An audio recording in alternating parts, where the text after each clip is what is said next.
खामोश राजकुमारी और बातूनी राजकुमारी।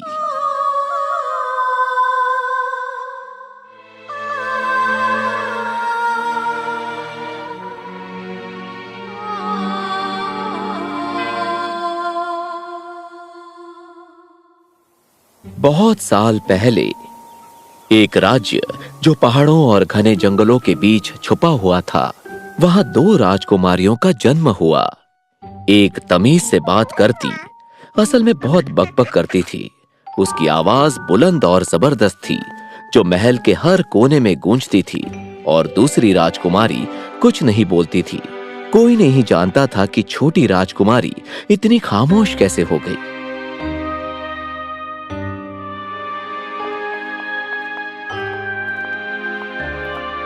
ये राजकुमारी कुछ करके दिखाएगी। हाँ, सही कहा। उसकी आवाज में जबरदस्त दम है। अरे है ना, इतनी गंभीर क्यों हो? तुम्हें कोई नहीं देख रहा, सिर्फ वो नौकर, लेकिन वो हर किसी को देखता है। और वैसे भी मैं अपने कपड़े पर फिसली और गिरते गिरते बची। अच्छा बताओ, मुझे लाइलैक पहनना चाहिए या लैवेंडर? वो एक जैसे लगते हैं, लेकिन असल में वो अलग है। वो दिल की अच्छी थी। हैना के घर वालों को उसकी बहुत चिंता थी और उन्हें लगता था कि वो कभी भी राजगद्दी नहीं संभाल पाएगी। ओह, आप राजकुमार मैलरिक है ना? मैंने सुना है आपके साथ और भी लोग आए हैं। आपका सफर कैसा था? पहाड़ों से गुजरना आसान नहीं। और बस बकबक बकबक बकबक बकबक बकबक। हैना के बारे में कुछ खास था जो कोई नहीं जानता था। हैना बोल नहीं सकती थी, लेकिन जो उसे सुनाई देता वो किसी को नहीं सुनाई देता था। हम इस तने के बढ़ने के लिए काफी हैं। प्रकृति। खामोश राजकुमारी न सिर्फ कंपन को महसूस कर सकती थी, लेकिन प्रकृति की बोली को भी समझ सकती थी। अरे जरा इन मछलियों को तो देखो। पेड़, नदियों ने उस पर कभी भी ध्यान नहीं दिया। दरअसल हैना को वो कभी भी गैर नहीं समझते थे और हैना को उनकी बातें सुनने में एक अजीब सी शांति मिलती थी। लेकिन कुछ दिनों से हैना को मदद की पुकार सुनाई दे रही थी।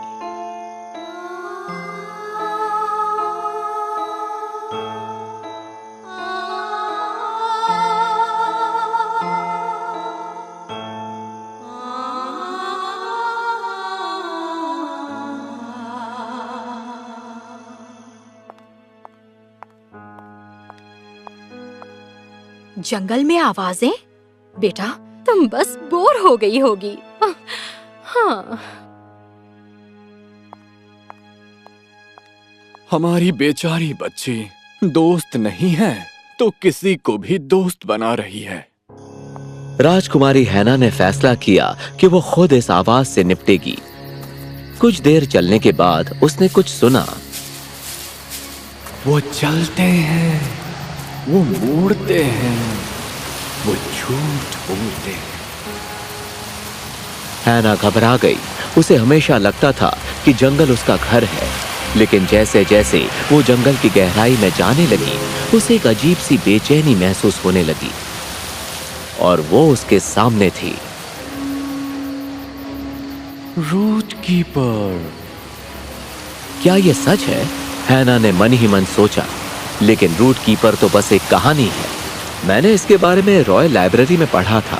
राज्य की रक्षक, बीते कल और युगों की साक्षी। वाह! हैना ने उस बड़े से पेड़ के छाल को छुआ और हैरान रह गई। वो चमक उठा। अभिमान, लालच और डर, इन सब की लपटें महल के अंदर ही कहीं छिपी हुई हैं। जैसे ही हैना ने अपना हाथ हटाया, उसकी हथेली पर एक लालटेन आया जिसमें रोशनी चमक रही थी। आपकी लपटों को शांत करना ही होगा।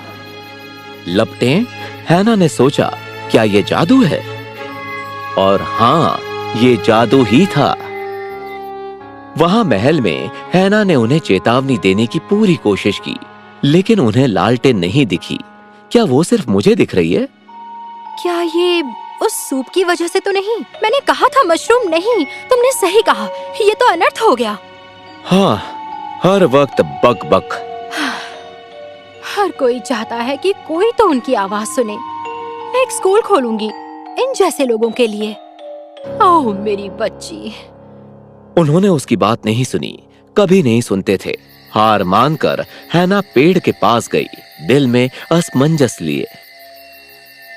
ऐसा लगता था जैसे पेड़ ने उसे समझा। पेड़ हिला और 3 पत्ते गिराए। जैसे ही हैना ने उठाने के लिए उन्हें छुआ, उन पत्तों का रंग बदल गया, लाल, नीला और पीला। छिपी हुई लपटों को बाहर आना ही होगा। पापियों को सजा जरूर मिलनी चाहिए। पापी की एक झलक से ही पत्ता जल जाएगा। अभिमान, लालच और डर, छिपी हुई लपटें महल के अंदर। हैना ने पत्तों को उठाया, हल्के से लेकिन हिम्मत के साथ। अगले दिन पहले पाप अभिमान की तलाश में हैना धोखे के केंद्र में पहुंची, शाही परिषद कक्ष। उसने लोगों को बड़ी बड़ी बातें करते हुए सुना, लेकिन उसकी हथेली पर वो लालटेन नहीं टिमटिमाई। फिर उसने सर लैंसलॉट को सुना। हम ट्रांसवर्स पर हमला करेंगे और साबित करेंगे कि कोई हमसे टक्कर नहीं ले सकता। सर लैंसलॉट, वो शांति का प्रस्ताव लेकर आए हैं। हम हमला कैसे करें? हैना की हथेली में दर्द हुआ, लालटेन की वजह से। उसने 3 पत्ते निकाले और लाल वाला पत्ता सर लैंसलॉट की तरफ बढ़ने लगा। वो चमक उठा और उनकी झलक दिखाई दी। और फिर अचानक कुछ अजीब सा हुआ। सर लैंसलॉट सच बोलने लगे। शांति कमजोरों की निशानी है। मेरी प्रमुखता दिखाने का यही एक मौका है। तुम्हें लगता है शांति के लिए मैं ये मौका जाने दूंगा? तुम्हारी प्रमुखता? क्या यही वजह है कि तुमने हमसे इतनी लड़ाइयां लड़वाई? हमारा इतना नुकसान हुआ तुम्हारी प्रमुखता की वजह से। तुम्हारे घमंड की वजह से हम और नुकसान नहीं झेल सकते। सर लैंसलॉट, हमें लगता है कि अब तुम इस पद को संभालने के लायक नहीं हो। हमारा फैसला है कि तुम इस्तीफा दो। क्या? नहीं, मेरा मतलब, मुझे नहीं पता कि मैंने क्यों कहा। लेकिन हैना जानती थी, जब लालटेन की लपटें शांत हुई और लाल पत्ता जल गया, वो मुस्कुराई। अब इस महल में घमंड के लिए कोई जगह नहीं है। मेरी प्रजा भूख से मर रही है और मेरे ही महल में एक ऐसा इंसान था जो बेवजह लड़ाइयां करवा रहा था। भूख?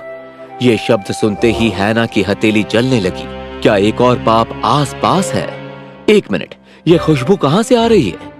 हैना ने इसका पता लगाया। हैना एक पुराने रंगशाला के पास पहुंची। वो बिल्डिंग लगभग टूटने के कगार पर थी। उसने सोचा कि वो खुशबू यहां से कैसे आ सकती है।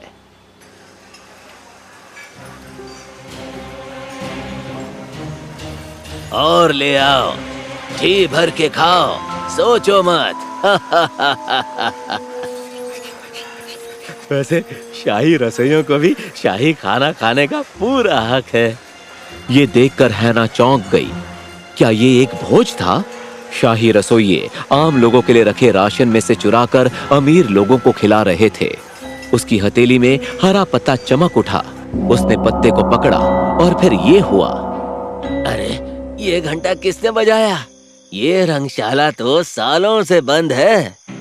अचानक दीवारें गिर गई और रंगशाला अमीरों को साथ लिए सड़कों पर ढह गई। क्या? एक भोज? ये तो जादू टोना है। ये तो जादू टोना है। ओह, सर लैंसलॉट, और तुम जैसे अमीरों से तो जादू टोना ही सही है। परिषद के प्रमुख को बुलाओ। और मामला यहीं खत्म नहीं हुआ, क्योंकि परिषद की प्रमुख कोई और नहीं बल्कि खुद महारानी थी। माँ, आपकी गैरहाजिरी में क्या से क्या हो गया है? ये लोग महल का नाम खराब कर रहे थे और एक ही रात में इनका पर्दाफाश हो गया। माँ, अरे ये तो बहुत गलत हुआ सर लैंसलॉट। ये सब मेरे राज में, ये तो बहुत शर्म की बात है। तुम्हें इसके बारे में पता था? मेरा मतलब, दरअसल हमें कुछ... तो जल्दी बताओ। और फिर क्या, वो आखिरी पाप डर कहीं और नहीं छुपा था। वो शाही परिषद कक्ष में था, जहां सच्चाई का गला घोंटा जा रहा था। रानी साहिबा, आपको आलोचना बिल्कुल पसंद नहीं, इसलिए सर लैंसलॉट आपकी जी हजूरी करके आपके पसंदीदा हो गए। आपके खिलाफ आवाज उठाने वाला सलाहकार अपनी नौकरी से हाथ धो बैठा। ये तुमने क्या किया? मुझे नहीं पता मैंने ऐसा क्यों कहा। रानी साहिबा, मेरा वो मतलब... तुमने जो किया सही किया, समझी? मेरी जान, इन्होंने बिल्कुल सही कहा। मेरे अपने घमंड की वजह से मैं इनकी बात नहीं मान रही थी। आखिर में है ना समझी। भले ही महारानी का गुस्सा भयंकर था, लेकिन अपनी नौकरी खोने के डर से अपना काम ठीक से नहीं करके परिषद उससे भी बड़ी गलती कर रहे थे। क्योंकि जो भी अपना कर्तव्य करने से डरता है, वो पाप करने वाले से भी बड़ा पापी है। और जैसे जैसे सभी का पर्दाफाश हुआ, एक एक करके पाप भी खत्म हुए। अभिमान, लालच और डर, ये तीनों पाप न सिर्फ दीमक की तरह महल को अंदर से खा रहे थे, बल्कि राज्य की तरक्की में भी बाधा डाल रहे थे। और जैसे ही वो सब रूट कीपर के आसपास इकट्ठे हुए, किसी को पता नहीं था क्या होगा, लेकिन फिर... सच बोलो, जड़ की रक्षा करो। जो शांत है उसे भी सुनना चाहिए। क्या? मैंने हवा को बोलते सुना? खामोश राजकुमारी अब हमारे जरिए बोलेगी, क्योंकि खामोशी में भी उसने खुद को साबित किया है। पहली बार टेरेसा ने कुछ नहीं कहा, और उस खामोशी में आखिरकार उसने अपनी बहन की आवाज सुनी। और इसी तरह ये हुआ। महल को अपना असली नेता उस राजकुमारी में मिला जो बोल नहीं सकती थी। राजकुमारी टेरेसा, राजा और रानी ने खुशी खुशी अपने नए आत्मिक नेता के आगे सिर झुकाया। लेकिन राजकुमारी हैना ने सिंहासन नहीं संभाला। उसने राजकुमारी टेरेसा को ताज सौंपा और उसका मार्गदर्शन किया। तुम्हारी आवाज दिल में लिए मैं आगे बढ़ूंगी। सिर्फ खामोशी ने राज्य को नहीं बचाया, और ना ही जिसने शासन किया। बचाया तो उन दोनों की जोड़ी ने। साथ मिलकर उन्होंने साबित किया कि ताकत, आवाज और खामोशी दोनों में बराबर है।